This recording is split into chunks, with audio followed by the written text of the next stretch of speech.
করেছেন বাংলাদেশের মা বোনদের রক্ষার জন্য, তাদের এগিয়ে নেওয়ার জন্য জনতা তোফায়েল আহমেদ সারাটা জীবন তিনি সংগ্রাম করেছেন। সরকারের কাছে আপনাদেরকে একটু, আপনারা সবাই আমরা বর্তমান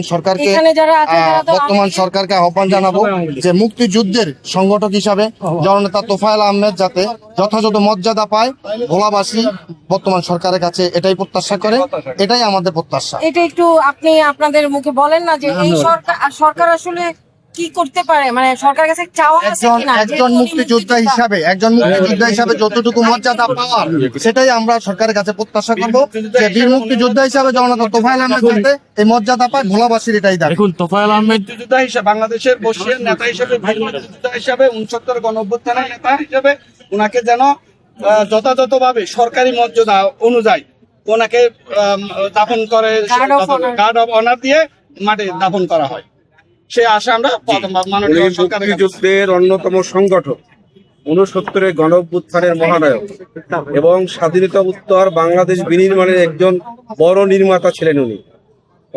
উনি মৃত্যুর পরে ওনার যথাযথ মর্যাদায় ওনার দাফন এবং মুক্তিযুদ্ধের অন্যতম সংগঠক হিসেবে ওনার যেন গার্ড অব অনার দিয়ে যথাযথ মর্যাদার সহিত তাকে দাফন করা হয়। এবং আমরা আজকের এই দিনে জননেতা জনাব তোফায়েল আহমেদের বিদেয়ী আত্মার মাগফিরাত কামনা করছি এবং আল্লাহ তাআলা যেন তাকে জান্নাতের সর্বোচ্চ মাকাম জান্নাতুল ফেরদৌস নসিব করেন। আমিন।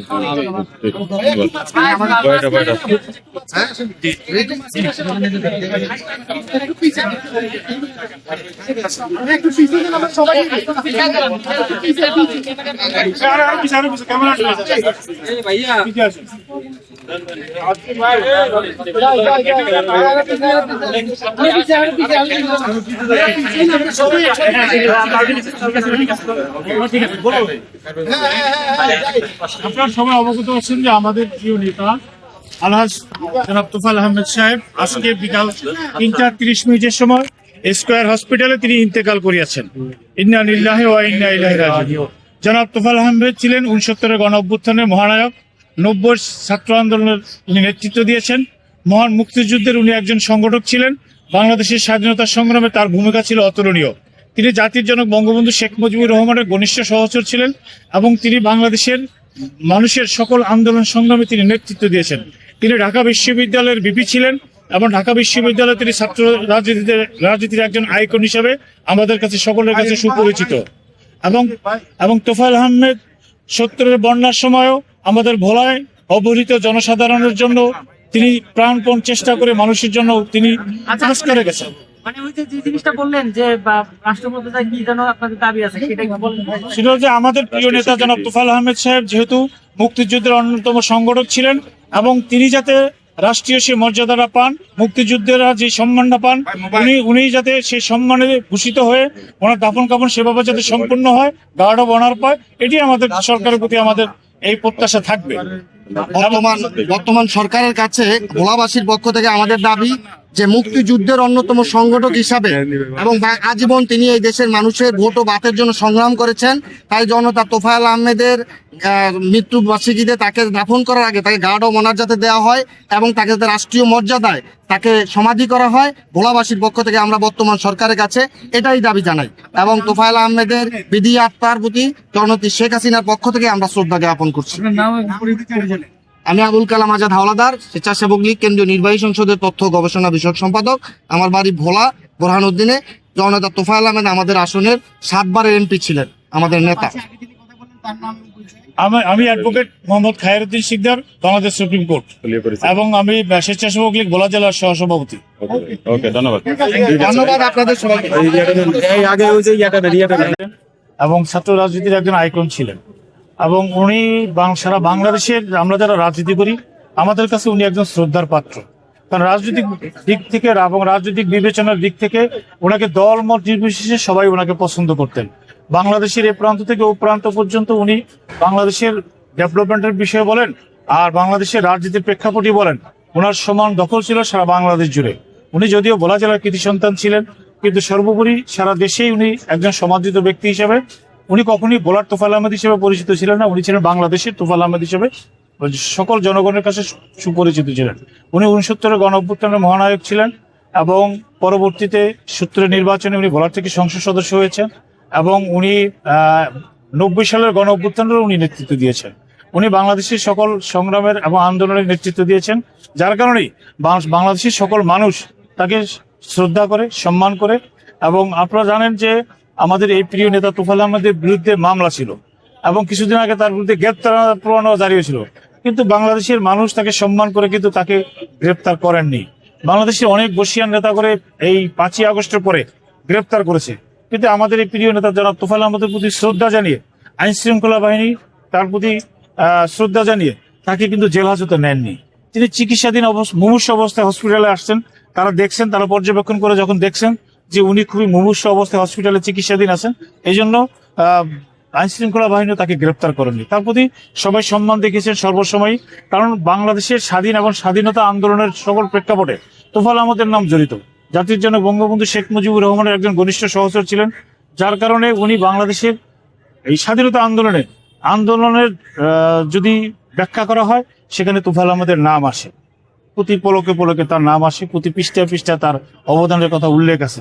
ধন্যবাদ। দর্শক, কালের কণ্ঠ থেকে আপনাদের সাথে আমরা আজকে অত্যন্ত দুঃখিত, শোকাহত। আমরা একজন রিয়েল দেশপ্রেমিক মুক্তিযোদ্ধা এবং বিপ্লবীকে হারিয়েছি। আজকের সমাজে আমরা যারা সুবিধাভোগী, এই বাংলাদেশ সৃষ্টির পিছনে যাদের অবদান, যাদের ওই সময় ভূমিকার কারণে আমরা বাংলাদেশ পেয়েছি, আমরা যারা এই প্রজন্ম সুবিধাভোগী, আজকে এমন একজন নেতাকে আমরা হারিয়েছি যিনি 69-এর মহান গণ অভ্যুত্থানের মহানায়ক ছিলেন। আজকের দিনে আমরা যারা এই বাংলাদেশের মানুষ, যারা আমরা বাংলাদেশের স্বাধীনতার সুফল ভোগ করতেছি, প্রতিটা মানুষ আজকে আমাদের হৃদয়ে রক্তক্ষরণ হচ্ছে। আমরা এই স্বাধীনতার বিপ্লবীদের আমরা স্মরণ করছি, মহান আল্লাহ রাব্বুল আলামিনের কাছে আমরা দোয়া করছি, ওনারা জান্নাতের সর্বোচ্চ স্থান আল্লাহ রাব্বুল আলামিন ওনাদেরকে দান করুক।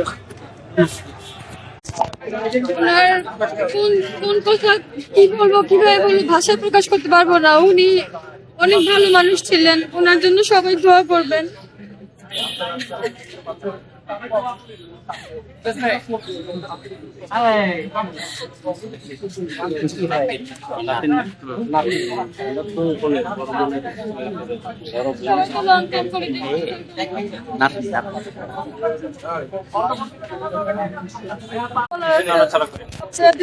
দেশবাসীর কাছে তার জন্য শুধু দোয়া আছে, আপনারা সবাই তার জন্য দোয়া করবেন।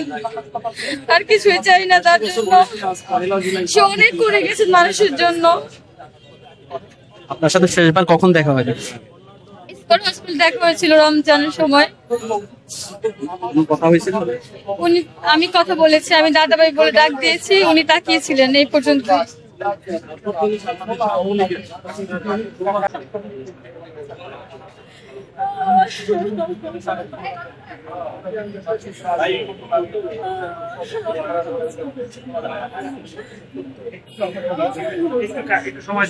আগে ওনারা জানাজার ব্যবস্থা করুন।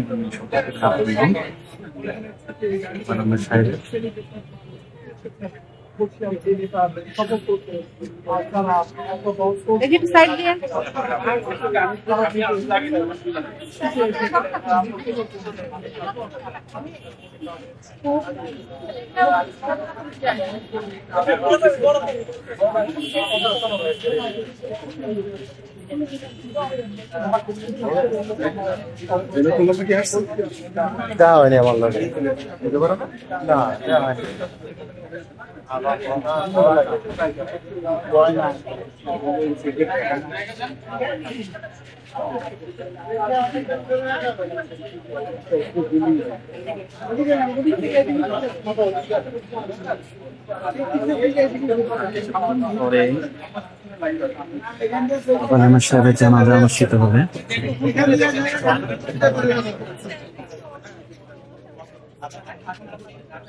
সবাই জাম করে নেবেন, এইটা সামনে দিয়ে আগে যাবেন, সামনে আগে যাবেন, গাড়ি থেকে বের হয়ে যাবে। দেখেন দেখো